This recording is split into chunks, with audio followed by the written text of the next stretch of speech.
Hello, this is Dan Nowman Niswander. You're watching the Nowman Show, and my guest today is Cale Brooks. He studied history at New York University and film at Tisch School of the Arts, and he's now video editor with Jacobin Magazine. Thank you for being on the show, Cale. My pleasure. It's nice to meet you, Dan. Nice to meet you as well. How are you today?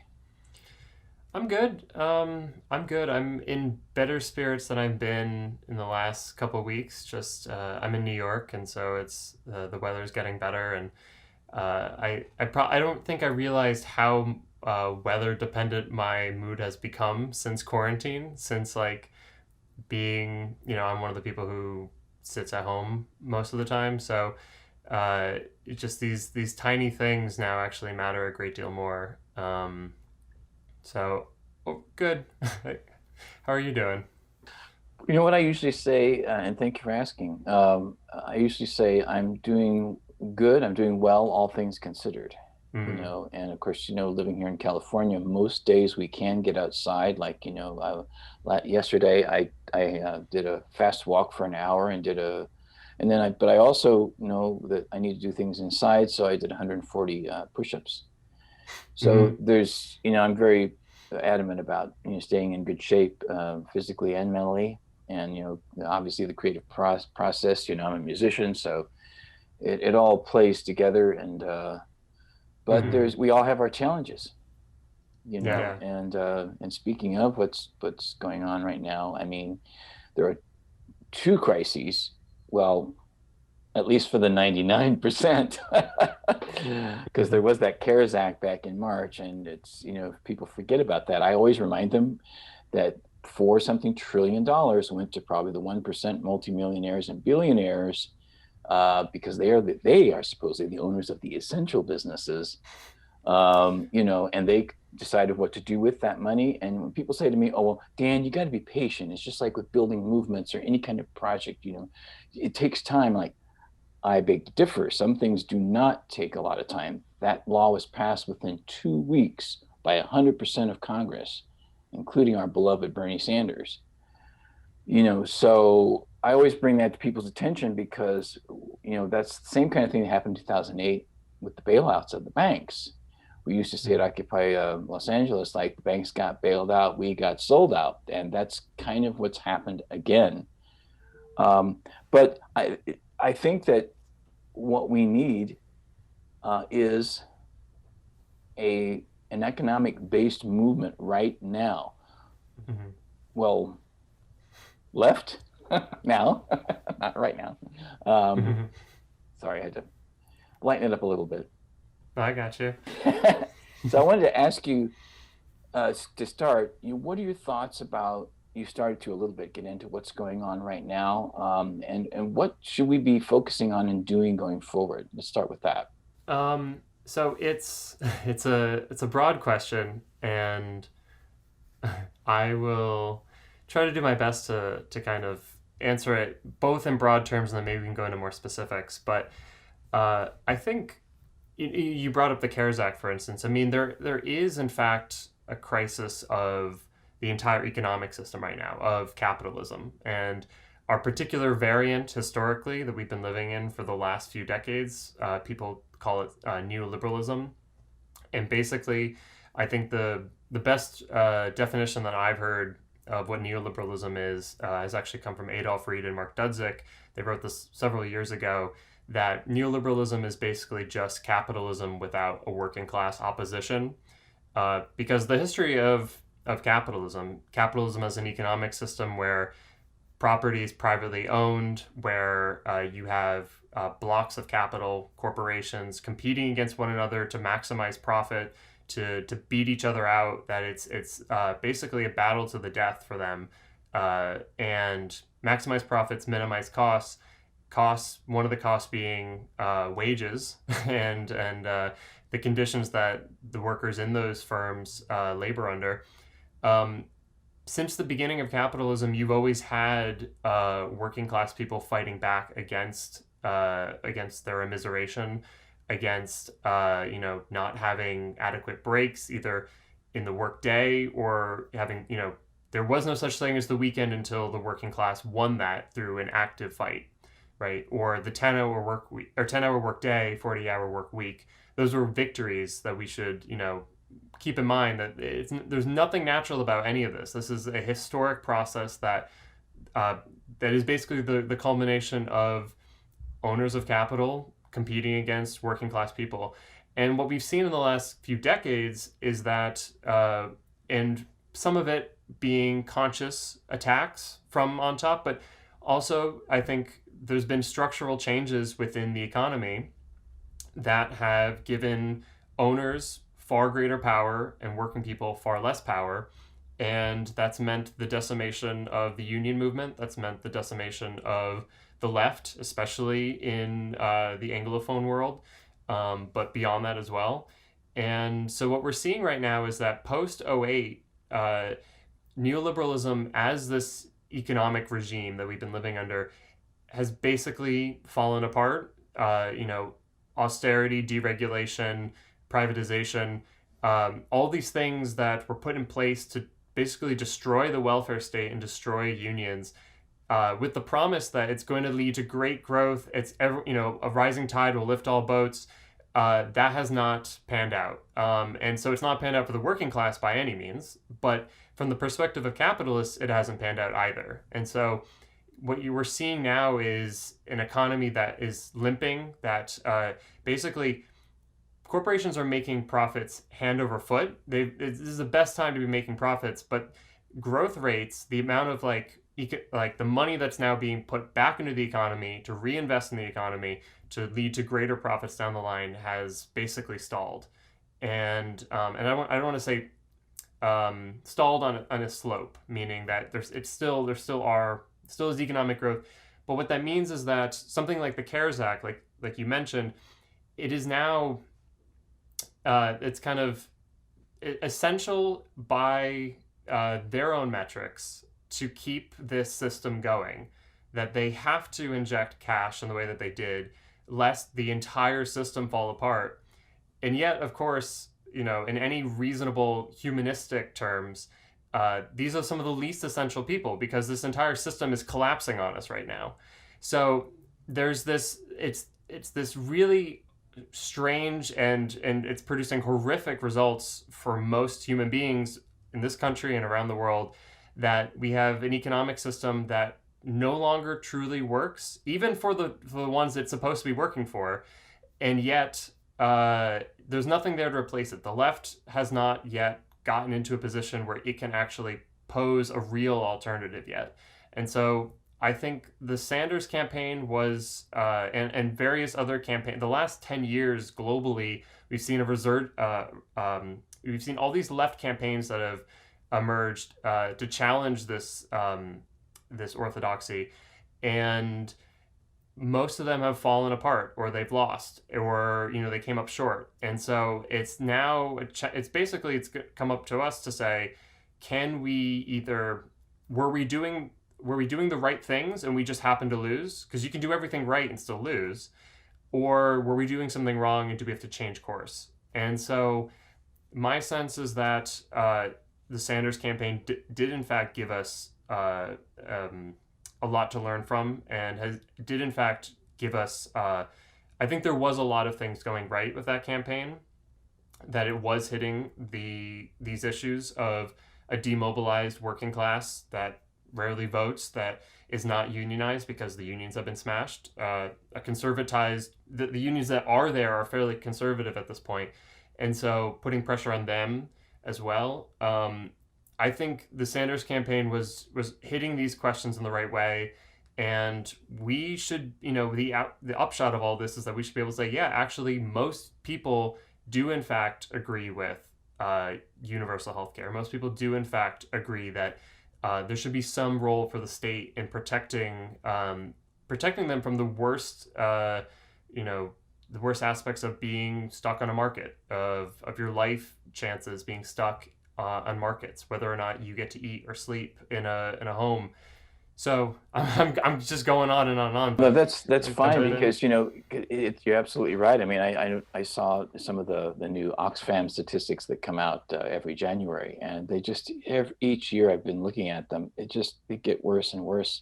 Yeah. And like to your point, it's obvious that I mean we were Dr. Cornel West was talking during Occupy about how say 40% of the wealth was in the hands of the 1% in Mm-hmm. 2011. Right. So that has just the figures are so bad now. Now there's 68 people on the planet that Wow. have more wealth than 3.5 billion people.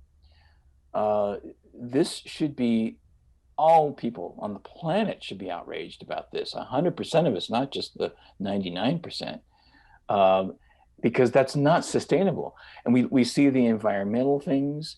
You know, there's so much information out there. So many. Peter Joseph's doing some good work right now, and Jacobin. You guys have been bringing on people like David Briscom and Mark Blythe and Richard Wolff. To talk about Marxism because he's still, contrary to what some critics might say, he is still the main global acknowledged critic of capitalism and why this system it would be failing. I mean, when he talks about contradictions and deceptions and lies, we're seeing it playing right out in the open right now. But of course, when people are benefiting from it, or people want to acknowledge that the mainstream media is telling them everything that they should know, this is a problem in and of itself. Right here at home, the richest country in the world, we don't have health care for everyone. We don't have in Europe. There's people getting some money every month. Here, you're supposed to get if you were lucky to get $1,800 between March and 2021, you're lucky. This is a lack of morality to the level that I don't even have the words sometimes. And for somebody who talks a lot to even come up with the right word there, I'm appalled, Mm-hmm. how poor the representation is for the people. And to your point of Bernie, because I do like to focus on solutions, just not be in denial of problems. If there would not have been a Bernie Sanders candidate had there not been Occupy Wall Street, because of the message of Wall Street. I mean, he even was saying in his rallies, we are the 99%. That comes right out of Occupy Wall Street, which started after the 99% movement. They were kind of hand in hand with Adbusters Magazine in Canada. That the economic injustice is the core of it. Right. And then you go from there to understand how to create a movement. I think in creating a movement, I think the first thing we have to do is doing exactly what we're doing right now and maintain it, get to know each other better, develop a friendship, and a passion for what do we have in common and how can we work together, and the groups that we're all connected to, bring them together however we can, create coalitions around the same ideas, then set up a plan, and then discuss how you're going to implement the plan, and then go for it, because that's how things change. Now, you may have to do it again. I mean, like with Occupy, they had to do it a second time. You have to be persistent with everything from the relationships to the implementations. I think the labor movement, as you were also talking about, is very important. That's a big part of that because, we got the New Deal largely due to the unions. And of course, they were mostly communists and socialists. And Well, the leadership at least. the Yeah. leadership was right, exactly. So Right. going forward, what do you think the next step would be? Here we are in 2021. What do you think is next? Right. Well, I think a lot of what you said, I agree with a good chunk of it. I one thing I want to kind of double down on, something that you were starting to say was, to the extent that we have a left, whatever the left is, it needs to be this. It's not. It's not. There's you get these phrases sometimes of movements of movements. There's only one movement. The movement is the working class movement. It is the labor movement, and so for it to be to live up to its promises, it has to, of course, take care of and address all these other issues that fall within issues that face members of the working class. So LGBTQ issues, racial issues, ethnic issues, gendered issues. Of course, these all have to be a part of that coalition. But like you're saying, the reason why the constitutive bonds that hold all this together is the fact that these are working people, is the fact that they have the common experience or the common material interests in being exploited at work, of being marginalized and oppressed. But again, it's not like everyone kind of everyone's kind of doing their own thing. This fight's over here. This fight's over here. Of course, things have to, not everyone's going to be doing the exact same thing, of course. There's a division of labor. Some people going on rent strike. Some people might be organizing within unions. Some people might be leading electoral fights. There's, of course, always going to be spaces and room for mass action and demonstrations, that these things are a part of it as well, of course. So all of these things happen concurrently, but we have to understand it as, and the people who are doing it have to understand it as a part of the same political project that's advancing a certain shared program.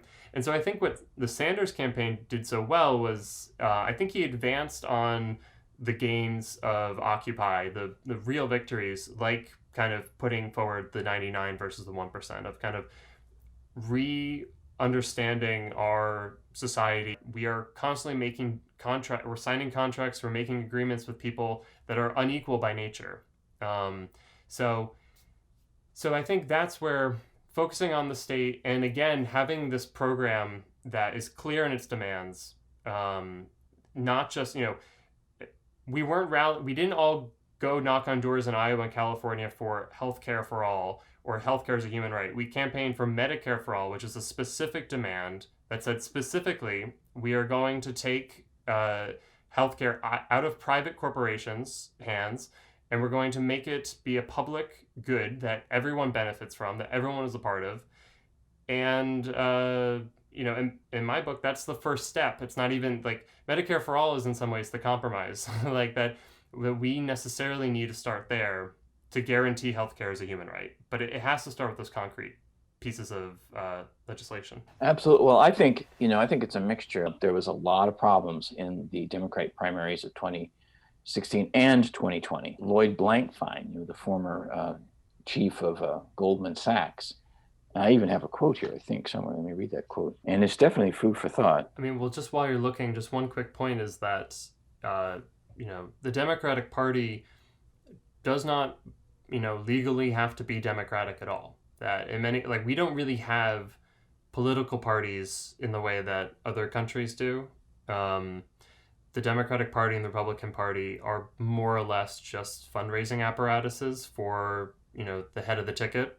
So when the Democrats in office, the Democratic Party is there to fundraise for the president, and to an extent, obviously, also down ballot candidates. But the same thing with Republicans. That so it's both. I think it's good and bad. It's basically pay for play. It's just tons and tons and tons of cash flowing into this, because for the most part, again, there's nothing structural or legal about these entities that have to be democratic. They're basically just there as show for the business community to, it's basically sections of the business community fighting out various interests. So it's some companies want greater tariffs, some don't. So the Democratic Party has historically been the party of lower tariffs, of open borders, which of course now is a different cultural meaning today, but historically has basically meant is capital goods flowing in and out of the country with low taxation. And the Democratic Party has been that party for those sections of capital, and then the Republican Party was there to protect sections of business that want higher tariffs, that want greater protectionism. And so it was a kind of a historic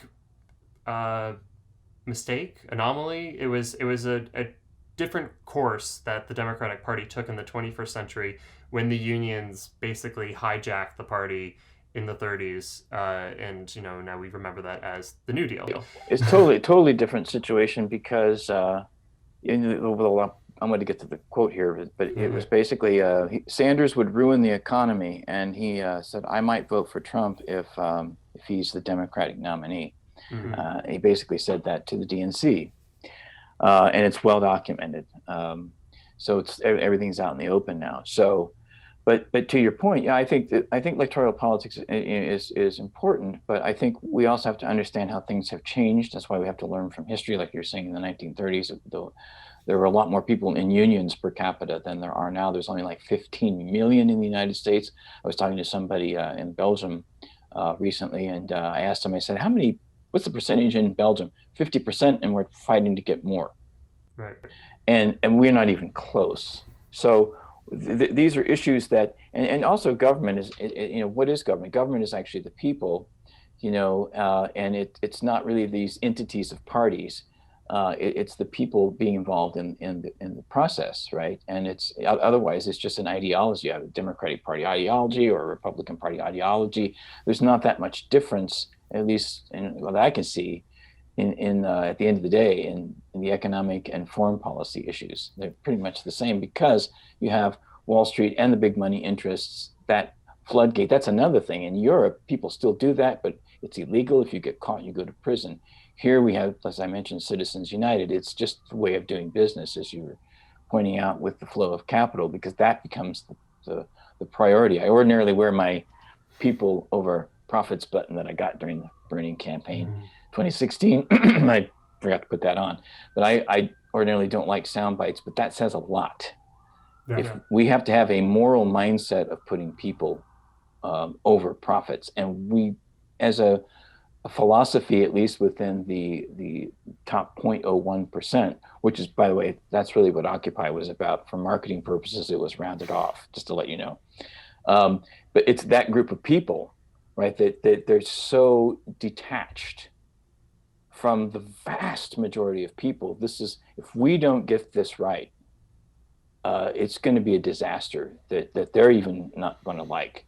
But that we need to wrap up the conversation here. But I wanted to say, going forward, building these coalitions, we need to keep in touch, get to know each other better, become friends, share information so we can learn from each other, and bring people together to start discussing a real plan to put together to implement, because it's got to be done in electoral politics. It's got to be done in the labor movement. As you said, we need to put forth the idea of workers owning their own businesses together, worker cooperatives. That's a part of the long-term plan.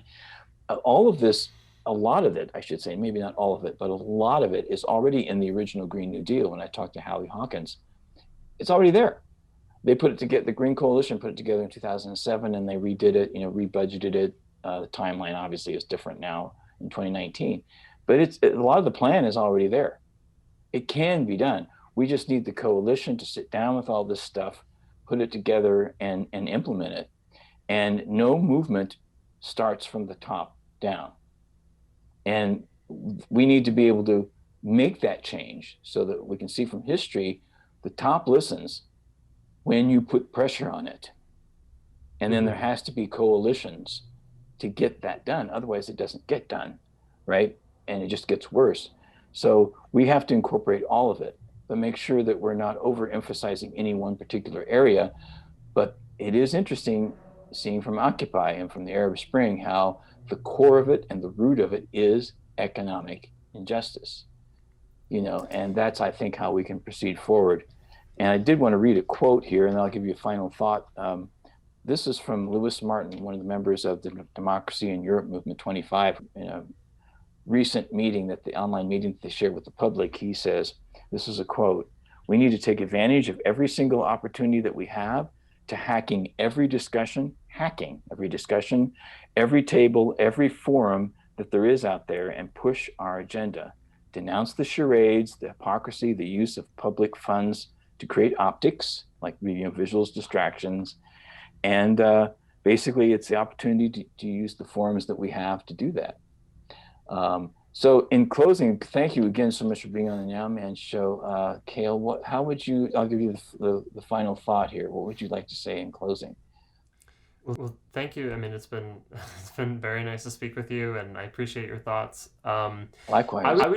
I would just say, I mean, I think where we're at right now is that we understand the political challenges and the economic challenges fairly well, and we do in fact now have and are increase and continuing to increase the amount of uh, concrete solutions or proposed solutions for these crises and challenges. I think the what we have to figure out is kind of the hardest part of the whole thing is the how do you get it realized? How do you actually win these things?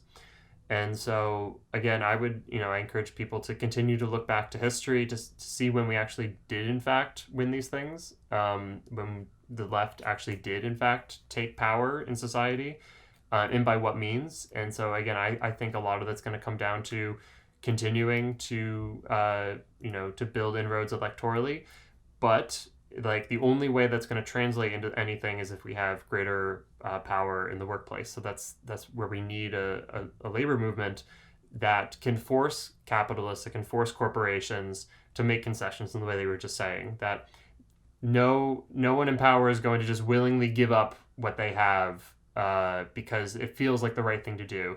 All of their morals will be transformed by what they need to do in order to make a profit. So if you can impinge their ability to make a profit in the workplace or elsewhere, then you can get them to come to the table, whether it's the bargaining table or whether it's to the state, to say, fine, what can we do right now that will alleviate this demand, that will allow me to keep my business going.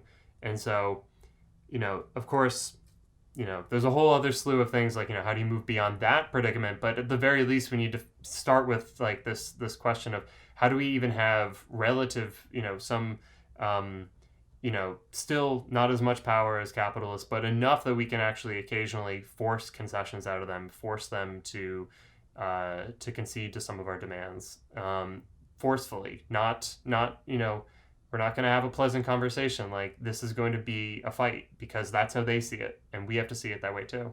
You're absolutely right. And we have to think, in terms like, again, it's about, caring about each other. It really is that fundamental, and developing relationships with each other, because, there were at least 100,000, small business owners that no longer have their businesses by no choice of their own.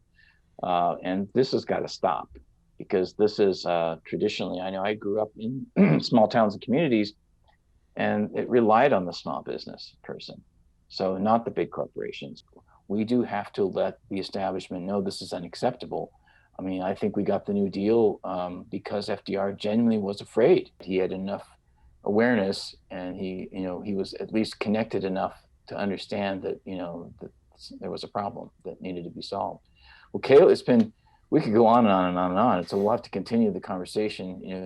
And when you have some time, I know we're all busy trying to navigate through all this and figure out what to do next. But thank you again, and thank you for being on the Nowman Show. And always stay present in the moment now. Sounds good. Thank you so much, Dan. Appreciate it.